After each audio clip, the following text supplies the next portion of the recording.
The dust of Redemption Valley settled slowly in the amber light of late afternoon, painting the desert landscape in shades of copper and rust. Jack Mercer stood on the weathered porch of his small ranch house, watching the horizon where the sun bled into the distant mountains. 7 years. 7 long years since he'd seen another soul besides his horses and the occasional drifter passing through. The cabin bore the weight of isolation, rotting boards, a roof patched with scraps of tin, windows so dusty they looked like cataracts in a blind eye. He was a hard man now, Jack thought, studying his calloused hands. The softness of youth had been burned away by unforgiving sun and lonelier nights than anyone deserved to endure. His dark hair had silver threading through it at 34, and his jaw was perpetually shadowed with stubble. In town, on the rare occasions he ventured there, people called him the ghost of redemption. They said he was cursed, that something in his past had driven him to the edges of civilization where only broken men belonged. The truth was simpler and more devastating. He was running. The sound of hoofbeats pulled Jack from his reverie. A rider approached from the north, kicking up a column of dust that caught the golden light. Jack's hand moved instinctively to the colt at his hip, a habit forged in years of solitude where strangers meant danger. But as the figure drew closer, something in the way the rider sat the saddle struck him as peculiar. Graceful. Almost familiar. The horse slowed, and the rider removed their hat. Golden hair tumbled down in waves that caught the sunlight like spun honey. Jack's breath stopped in his chest. The woman's face was older than he remembered, bearing the weathered kiss of years spent beneath relentless skies, but her eyes, those luminous green eyes, were unmistakable. They held the same warmth, the same depth that had haunted his dreams for 7 years.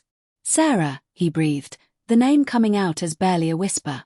She dismounted with practiced ease, and as she approached, Jack remained frozen on his porch steps, unsure whether this was real or another fever dream born from isolation. She wore riding clothes, a simple brown split skirt and a tan leather jacket, and she moved with the confidence of a woman who'd learned to survive on her own terms.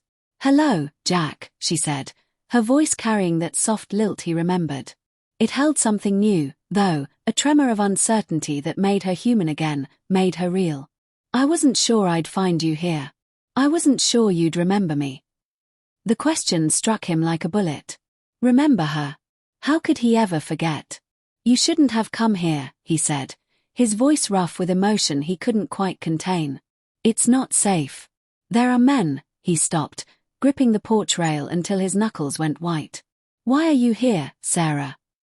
She climbed the steps toward him, one careful footfall at a time.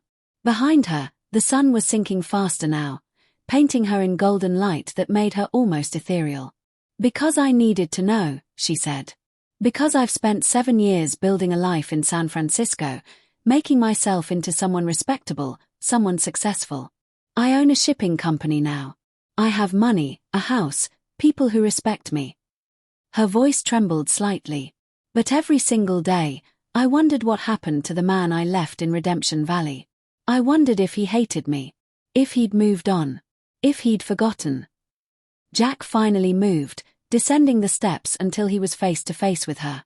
He was afraid to touch her, afraid that if he did, she would dissolve like morning mist. "Forget you. Sarah, you were my entire world. The only light in this godforsaken place. When you left," he stopped, jaw clenching. "I didn't blame you. I knew you deserved better than this ranch, better than a future spent in poverty and isolation. You pushed me away," she said, and there was pain in her voice. "You told me to go, that you couldn't give me what I needed. You said you didn't love me anymore." Her eyes glistened. "But I never believed you. Not once in 7 years did I believe it." Jack turned away, unable to meet her gaze. "I was protecting you from a life you didn't choose. The ranch was failing. I was failing. I'd gotten involved with men I shouldn't have, debts I couldn't pay. There were threats, Sarah. Real threats against you." "I know," she said quietly, and Jack spun back to face her. "I always knew. I was the merchant's daughter. I had access to the town gossip, the whispers. I heard about the men from Texas who came looking for you. I heard about the money." "Then why did you come back?" he demanded.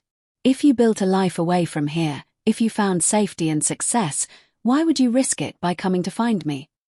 Sarah took a step closer, and this time she reached out. Her hand was warm when it touched his chest, over his heart. Because the most successful business venture I ever made wasn't about money. It was about settling an old debt. There was a man, a good man, who owed money to very bad people. I used my resources to pay that debt, every cent of it, 5 years ago. I thought maybe, someday, he might want to know he was free. Jack stared at her, the words not quite penetrating the shock of her presence. Sarah, you didn't.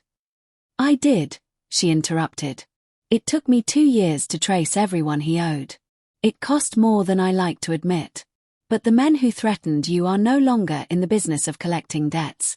The men who wanted you dead are either dead themselves or working peacefully in legitimate enterprises now. She smiled, sad and beautiful. I bought your freedom, Jack. And then I spent 3 more years building the courage to come tell you about it. The sun touched the horizon, and the sky erupted in colors, crimson, orange, purple, pink. The world seemed to hold its breath. Jack's hand came up to cup her face, and he half expected her to fade like a phantom. I can't accept this, he said hoarsely. I can't let you, Sarah, the sacrifice you made. It wasn't a sacrifice, she said. It was an investment. A woman invests in her future, Jack. You were always my future. She leaned into his touch. I came here expecting you might not want anything to do with me. I came here expecting you'd built a new life, maybe found someone else. I came here prepared for you to turn me away. But I had to know. I had to give you the choice I denied you 7 years ago, the choice to decide what kind of future you wanted with full knowledge of your own freedom. Jack pulled her close, his fingers tangling in her hair, breathing in the scent of her, desert sage and something purely Sarah that transcended the years and distance. I didn't move on, he whispered against her hair. I couldn't.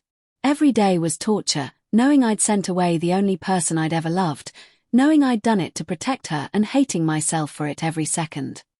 Then let's not waste another second, Sarah said, pulling back just enough to look at him.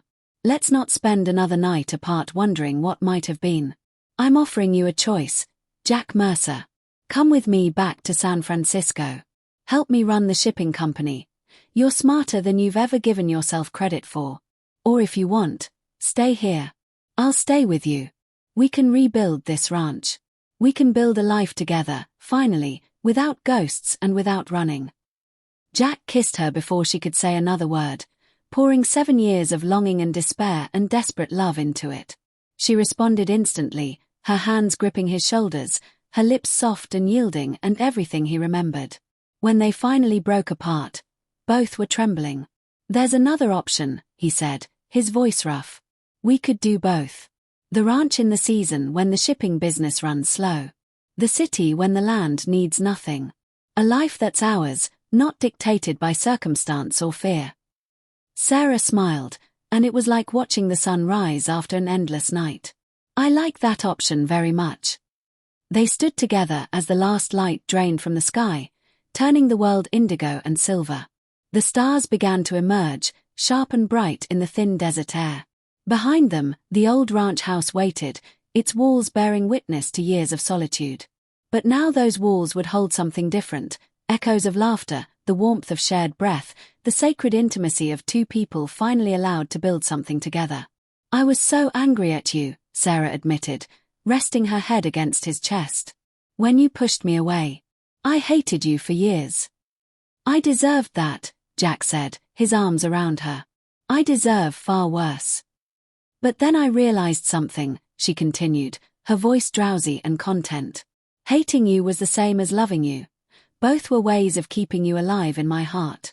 And if I was going to keep you alive in my heart anyway, I might as well try to have you in my arms. Jack kissed the top of her head, breathing in the scent of her, unable to believe this was real. When did you become so wise? When I started building something instead of waiting for someone else to build it for me, she said. She pulled back and looked up at him. Will you marry me, Jack Mercer? Not because you owe me anything, not because of the past or the life you lost. But because you want to. Because you choose me, same as I'm choosing you. Jack laughed, a sound like breaking ice, like spring coming to a frozen land. Sarah, I've been choosing you since the moment I saw you as a girl in that town square, selling flowers your mother grew. Every day, in every way, with every breath, I've been choosing you. That's my answer then, she said, smiling up at him. They remained on the porch as darkness completed its conquest of the day, as the stars multiplied in the vast sky above them, as the warm breeze carried the scent of sage and distant water. The isolation that had defined Jack's existence for so long was finally broken, and in its place was something rarer than gold in these desert lands, the knowledge that he was seen, remembered, and loved despite his failures. That he was, miraculously, forgiven. Sarah had whispered, "Do you remember me?" when she could have asked 1,000 other questions. But in asking that, she'd asked the only thing that mattered. And Jack's answer, given not in words but in the way he held her, the way he never let her go from that moment forward, was an eternal yes. In the darkness, a lone coyote called out across the desert, and somewhere in the distance, another answered. It was the sound of connection across vast distances, of longing finally answered. It was the sound of the Wild West, beautiful and terrible and sacred in its isolation. But for Jack Mercer, that night, it was the sound of coming home.